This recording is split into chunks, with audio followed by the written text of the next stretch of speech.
friends, welcome to the one-liner series part number 14 of AVM.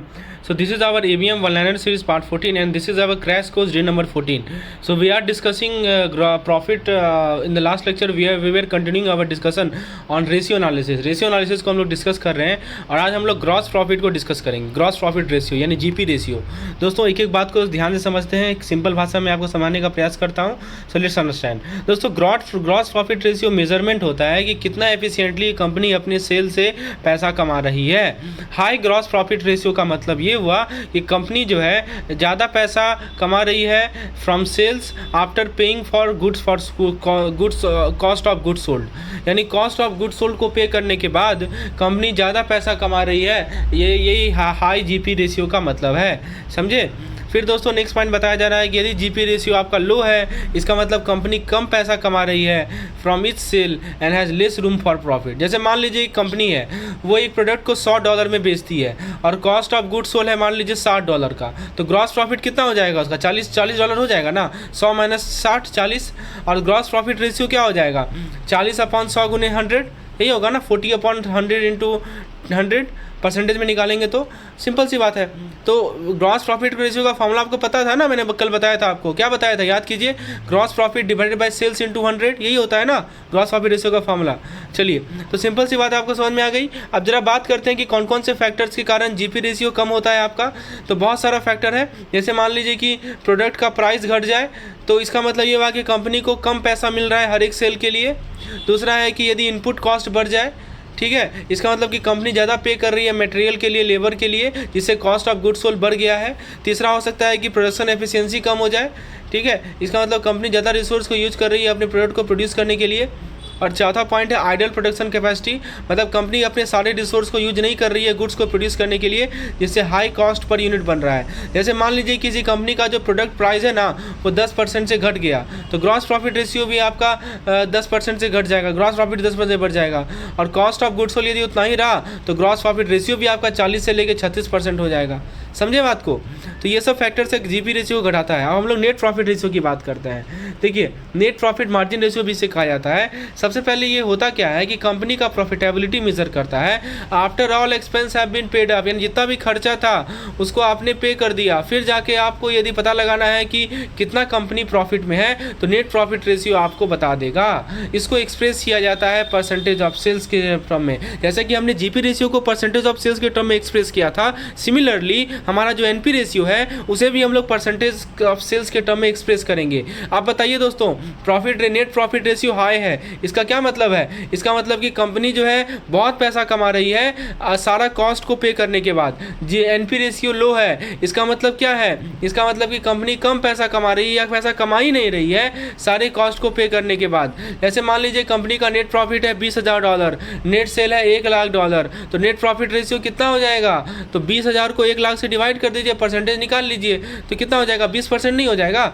चलिए अब जरा बात करते हैं कि नेट प्रॉफिट मार्जिन का फॉर्मूला क्या है. तो दोस्तों सबसे पहले नेट प्रॉफिट मार्जिन का फॉर्मूला है हमारे पास net profit upon net sales into 100. ठीक है, तो नेट प्रॉफिट वो पैसा होता है जो कि कंपनी कमाती है जब सारा का सारा खर्चा वो एक्सपेंस वो पे कर देती है, ये मैंने बताया. तो और देखिए एक टर्म है नेट सेल. यहाँ पे देखिए, ये कैलकुलेशन थोड़ा मैं समझा दूँ. देखिए नेट सेल क्या होता है? नेट सेल वो पैसा होता है जो कि कंपनी कमाती है अपने प्रोडक्ट या सर्विस को बेचने से. और ये होता है सेल्स रिटर्न. ये तीनों को समझिए.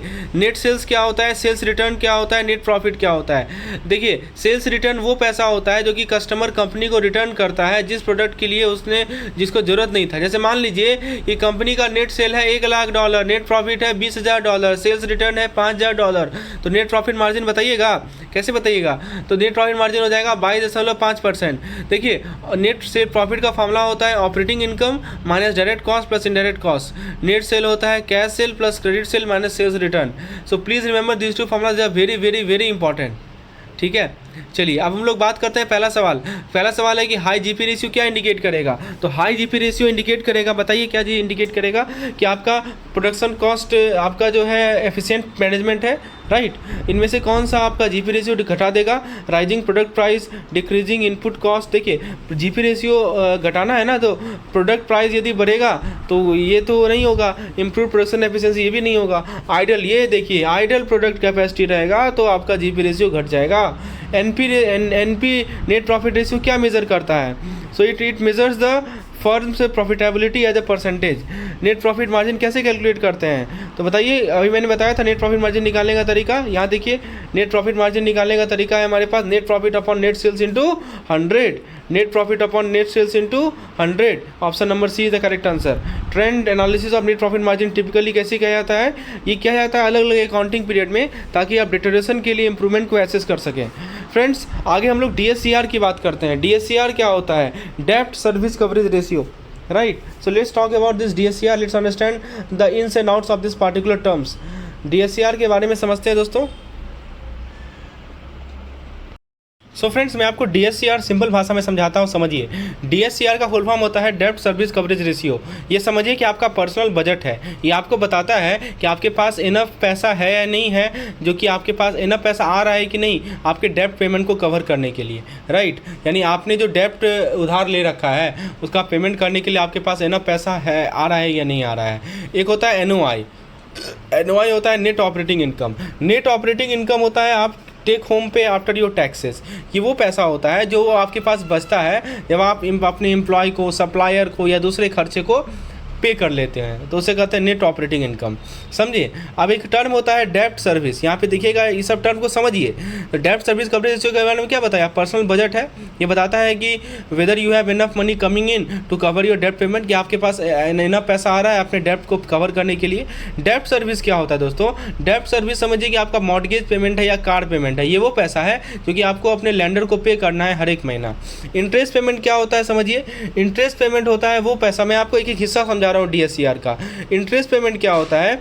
यहाँ देखिए ना लिखा हुआ है डेब्ट service interest payment. Interest payment मतलब कि डेब्ट सर्विस का वो हिस्सा जो कि आपके लोन के इंटरेस्ट को पे करने के लिए जाता है। ये समझिए कि एक्स्ट्रा पैसा है जो आप अपने मॉर्गेज पे कर रहे हैं हर एक महीना, ताकि लोन पे जो इंटरेस्ट है उसको कवर कर सकें। और एक होता है प्रिंसिपल रिपेमेंट, मतलब आपका डेब्ट सर्विस का वो हिस्सा जो कि जाता है प्रिंसिपल अमाउंट को पे करने के लिए आपके लोन का। ये वो पैसा है जो कि आप यूज करते हैं अपने प्रिंसिपल को पे करने के लिए, अपने मॉर्गेज के प्रिंसिपल को पे करने के लिए हर एक महीना। समझ में आ गया? तो डेब्ट सर्विस का दो पार्ट है, एक है इंटरेस्ट पेमेंट, एक है प्रिंसिपल रिपेमेंट। अब दोस्तों बात करें PAT की। PAT क्या होता है? Profit after tax. यहाँ पे देखिएगा एक टर्म लिखा हुआ है PAT। समझिए कि जो भी पैसा है आपकी कंपनी बनाती है सारे टैक्स को पे करने के बाद, नाम में ही लिखा हुआ है प्रॉफिट आफ्टर टैक्स। और दोस्तों लोन क्या होता है? आप जानते ही हैं, लोन्स वो पैसा है जो कि कंपनी बोरो करती है ताकि एक्सपेंस के लिए, इक्विपमेंट इन्वेंट्री एक्सपेंशन के लिए पे कर सके। और एक होता है नॉन कैश एक्सपेंस। ये क्या होता है? ये वो खर्चा होता है जो कि actually with that do not actually involve spending money. जैसे डेप्रिसिएशन है। डेप्रिसिएशन का मतलब समझते हैं ना कि आपका एसेट का वैल्यू ओवर द टाइम घट जाए। एमोटाइजेशन है, वो उसमें क्या होता है कि आपका एसेट का कॉस्ट जो है स्प्रेड आउट हो जाता है यूजफुल लाइफ में। समझ में आया ये सब चीज़?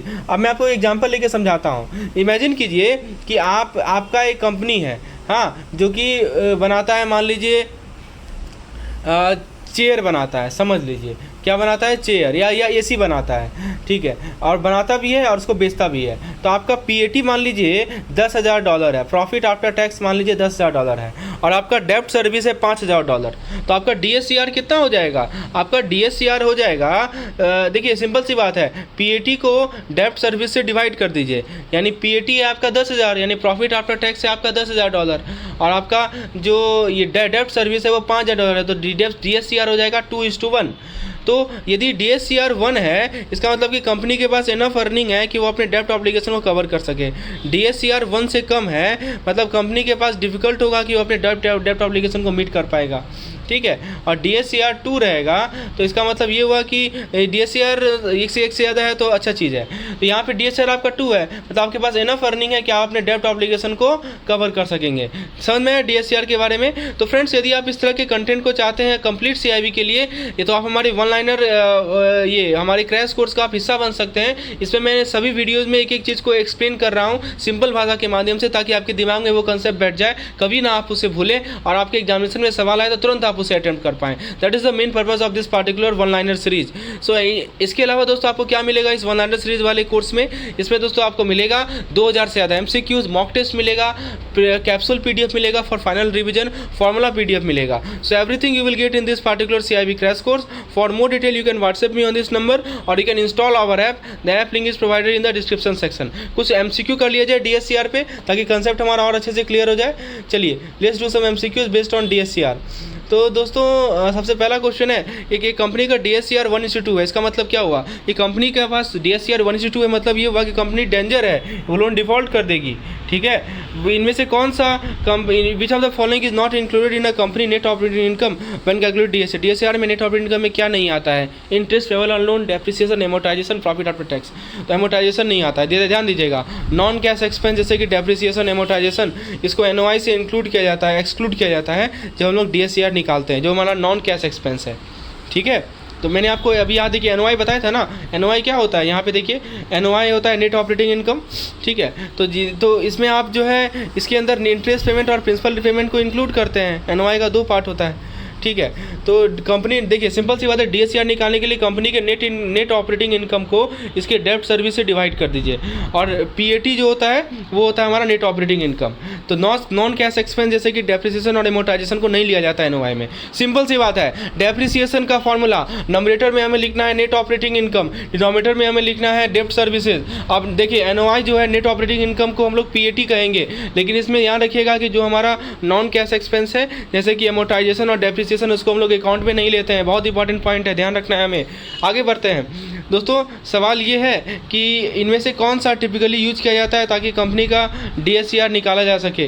EBIT net income, EBIDTA gross profit, EBIDTA निकाला जाता है। तो DSCR को EBIDTA से कैलकुलेट कर सकते हैं क्योंकि कंपनी की ऑपरेटिंग प्रॉफिटेबिलिटी का मेजर होता है। EBIDTA के अंदर नॉन कैश एक्सपेंस को हटा दिया जाता है जैसे कि डेप्रिसिएशन और एमोटाइजेशन को, और ये अच्छा इंडिकेटर है कंपनी की क्षमता को जानने का कि वो कितना कैश फ्लो जनरेट करेगा। दोस्तों DSCR क्यों एक अच्छा मैट्रिक है लैंडर के लिए?